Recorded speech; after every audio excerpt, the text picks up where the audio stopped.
infiniment parce que ça fait vraiment plaisir. Effectivement, on est obligé de travailler beaucoup pour essayer et réussir à nous opposer à un projet complètement dépassé. Donc, vous savez, vous connaissez le topo, un projet nuisible pour les terres agricoles. Les agriculteurs vont venir parler avec nous et ils ont défilé avec nous pour les 550 hectares de terres agricoles.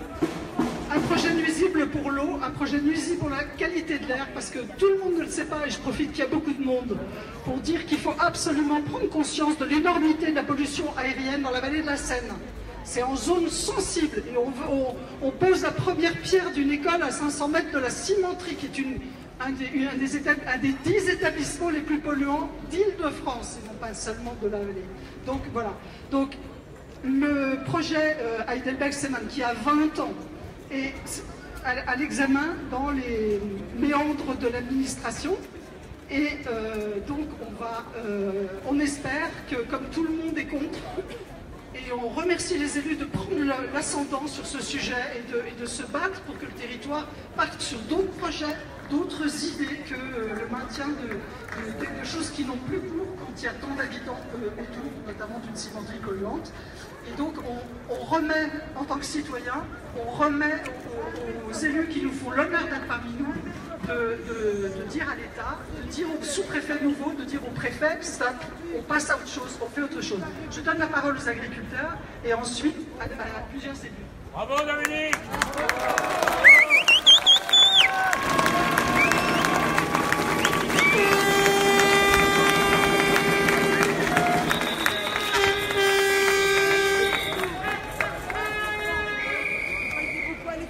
Bonjour.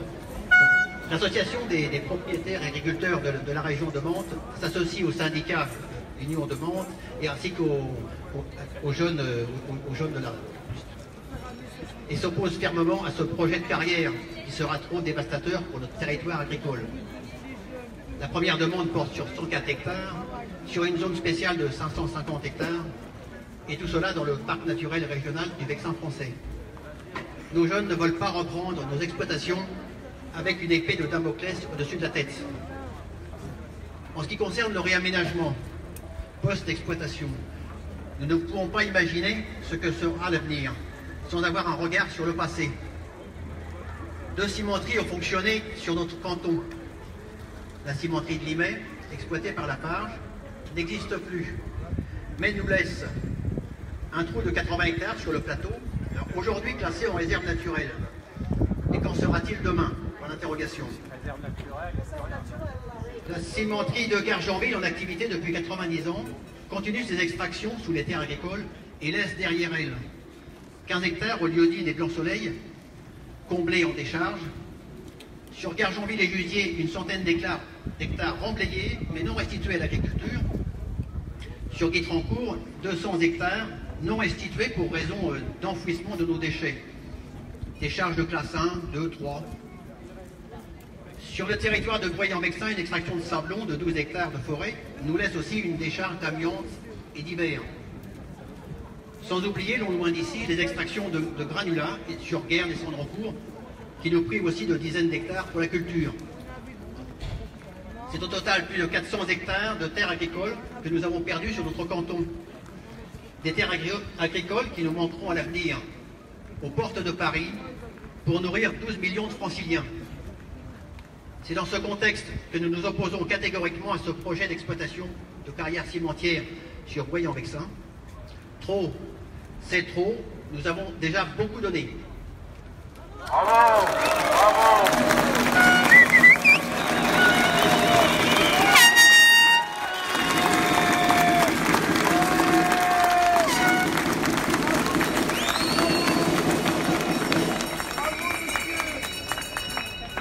Bonjour à tous, je vais commencer par me présenter. Donc, Amandine Muret-Béguin, je suis une jeune mère de famille installée sur l'exploitation familiale. Donc je suis agricultrice. Si, comme vous pouvez le voir, la profession est aujourd'hui dans la rue, c'est pour défendre notre territoire, qui met des exploitations, des fermes en péril, qui risquent de disparaître, mais également pour défendre des installations de futurs agriculteurs, qui malheureusement va être impossible avec ce projet aberrant et démesuré, qui empiète encore une fois sur des terres agricoles. Alors je ne vais pas reprendre tout ce qu'a pu dire jusqu'à présent Jean-Daniel Béguin. Je rejoins totalement tout ce qu'il a pu dire jusqu'avant. La seule chose que je peux ajouter, et c'est un point plus personnel, c'est un grand remerciement de vous voir ici tous nombreux. Car à l'heure actuelle, ma ferme est en danger, risque de disparaître si jamais ce projet voit le jour. Et malgré ce grand mur Calcia qui se présente devant nous, je me promets, pour l'hommage des générations qui ont fait vivre mon exploitation, d'être ce petit grain de sable qui ne fera pas tenir le mortier.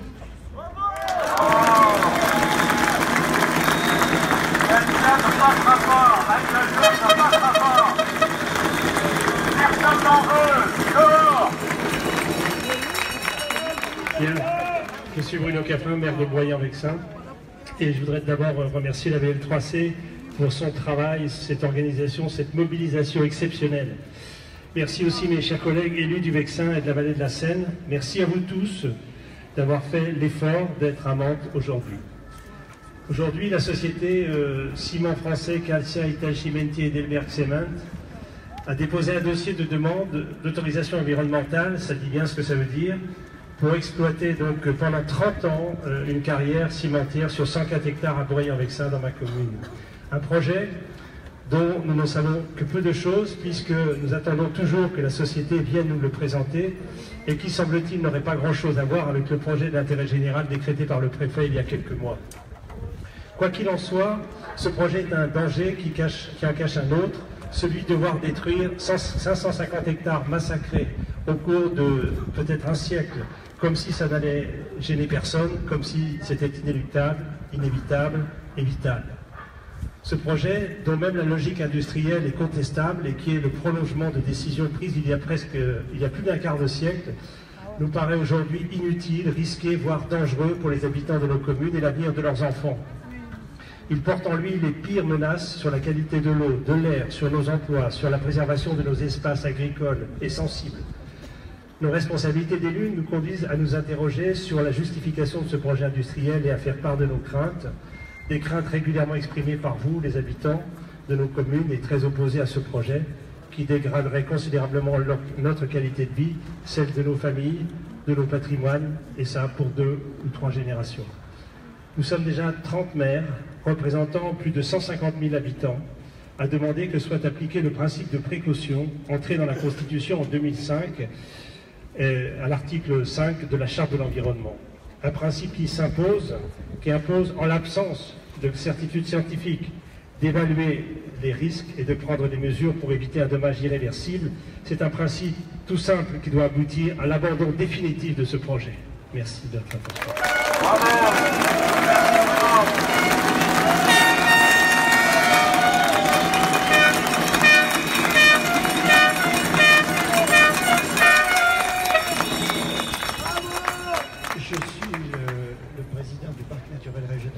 Français qui s'est associé à ces démarches conduites par les élus, notamment Bruno Caffin, depuis l'origine de ce projet. Le parc naturel, je suis désolé, je suis complètement à fond. Je n'ai pas voulu ne pas être là aujourd'hui avec vous. Le parc naturel régional dénonce la méthode conduite par le gouvernement, représenté par le sous-préfet, pour faire avancer ce projet. Démarche d'une opacité totale. Nous n'avons pas eu de dossier encore depuis le temps que cette affaire est en discussion. Il n'y a qu'un interlocuteur public qui le vrai, le faux, ou ce qu'il veut dans cette affaire. Et cet interlocuteur, c'est le promoteur de l'opération.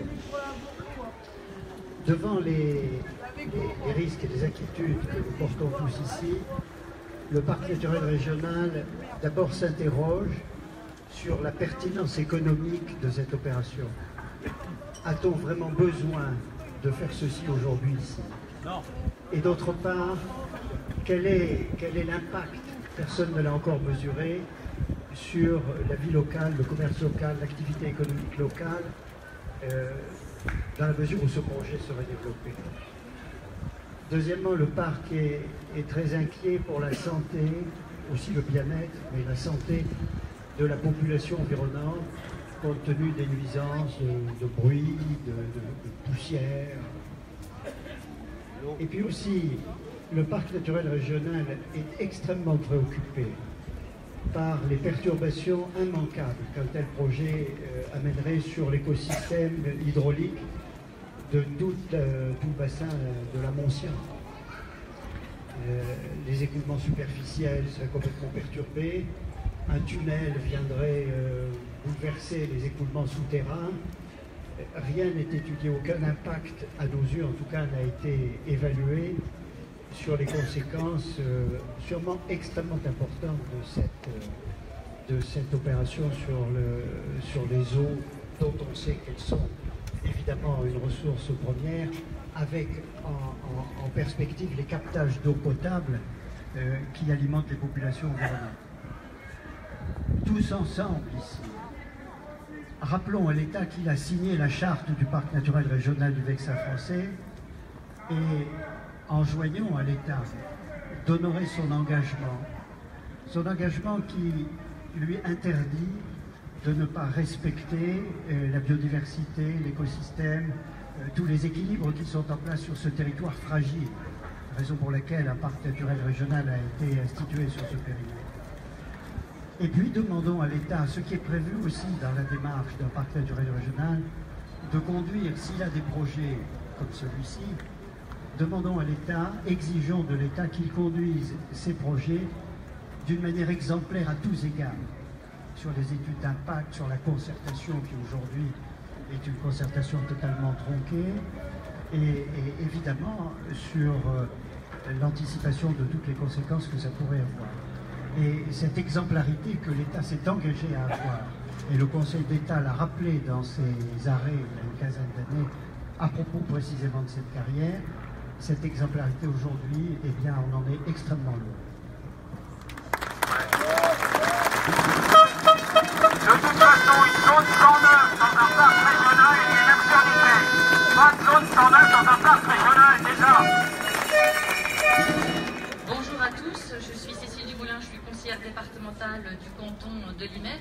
Je voudrais saluer le travail exceptionnel de l'AVL3C et sa présidente Dominique Pellegrin, qui a su, oui, vous pouvez l'applaudir,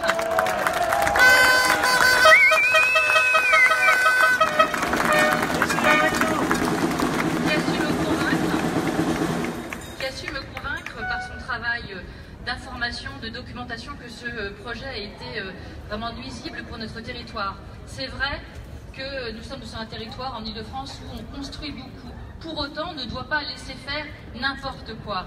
Et on ne peut pas accepter que notre beau territoire du Vexin, nos beaux paysages ruraux soient détruits par une carrière. Le deuxième point sur lequel je vais insister, c'est la santé.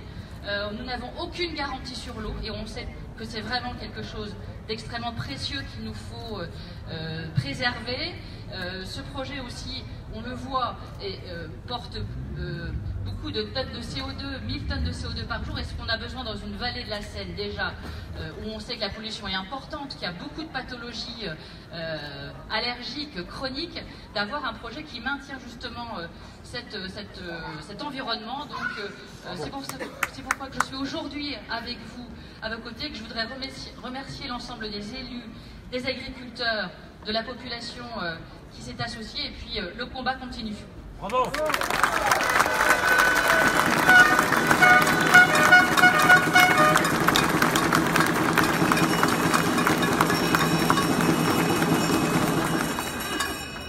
Bonjour à toutes et à tous. Je suis le Guy Muller, l'autre conseiller départemental du canton de Limay, puisqu'on est toujours en binôme maintenant. Et je suis là aujourd'hui pour confirmer que l'attractivité des territoires est quelque chose d'important. Et l'attractivité, le bien vivre dans notre canton de Limay, ce n'est pas seulement la modernité dont nous faisons preuve, ce n'est pas, surtout pas seulement le béton, mais c'est aussi la nature. Alors je crois qu'il est important que nous soyons présents et à vos côtés pour faire entendre raison face à un projet tel que celui de Calcia, pour dire que cette belle nature qui fait le bien vivre de notre canton, eh bien il faut le préserver et faire en sorte que l'avenir de ce canton, soit le plus vert possible et le plus agréable à vivre possible. On parlait beaucoup de la pollution de l'eau, n'oublions pas aussi la pollution de l'air. Sachez que, enfin vous le savez, je ne vous l'apprends pas, que nous sommes ici à l'ouest de Paris avec des vents porteurs qui vont toujours vers Paris et que cette pollution de l'air que nous allons générer ici si le projet se réalise, eh bien elle va bien sûr nous perturber ici sur place, mais elle va aussi perturber tout le bassin parisien. Donc je crois qu'il est important, comme je vous le disais, qu'on fasse entendre raison aux promoteurs de ce projet, et c'est pour ça que les élus sont à vos côtés aujourd'hui, et je suis sûr que nous allons gagner. Bravo!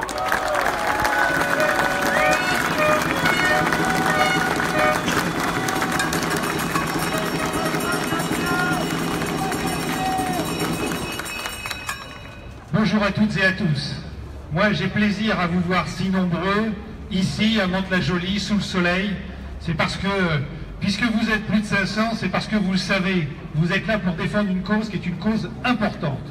Je ne reviens pas sur ce qui a été dit, mais quel est le projet qui peut être un bon projet dès lors qu'il détruit des terres cultivables, dès lors qu'il abîme le paysage, dès lors qu'il est mauvais pour l'air qu'on respire, dès lors qu'il est mauvais pour la nappe phréatique, et globalement, qu'il est mauvais pour tout ce que peut être le développement du territoire.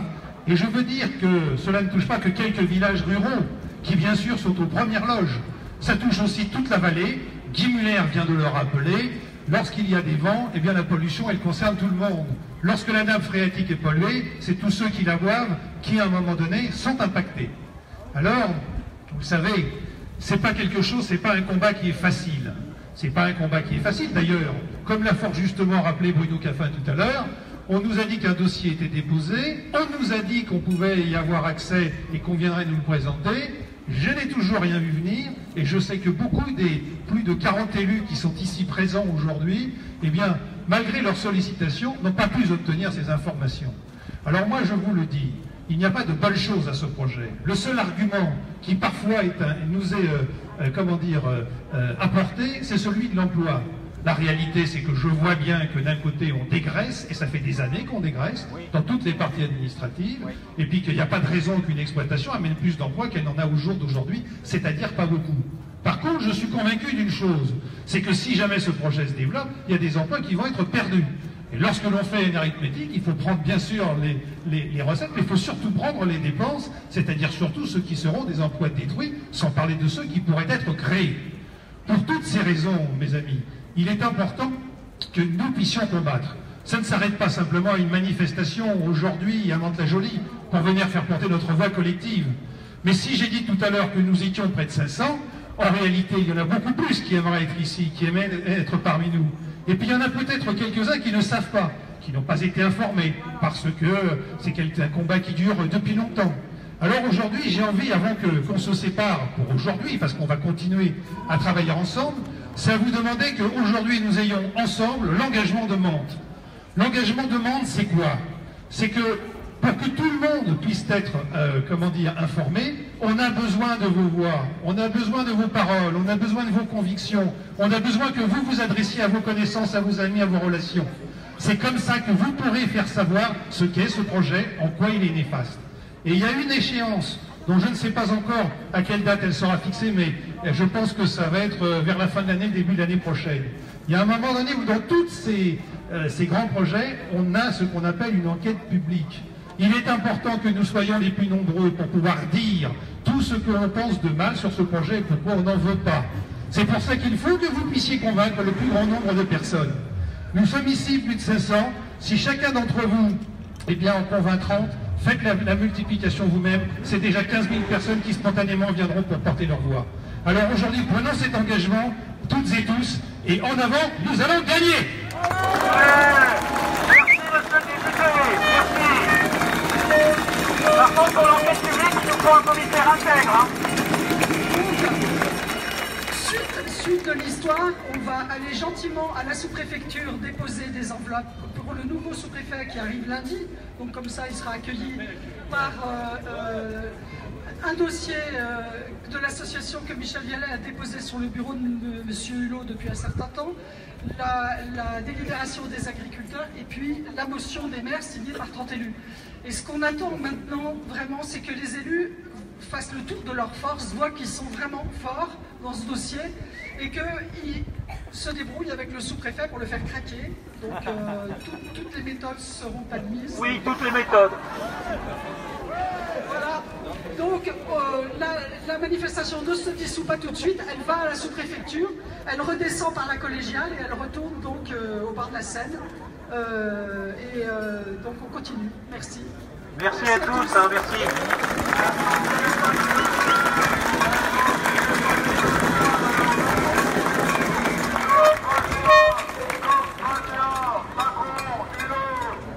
On se dissout au niveau de la collégiale parce qu'on ne passe pas les ponts en formation, en manifestation. Vous avez entendu, on se dissout au niveau de la collégiale, enfin on redescend tranquillement, il fait beau, c'est agréable, et franchement si vous saviez comme ça nous fait plaisir de vous voir,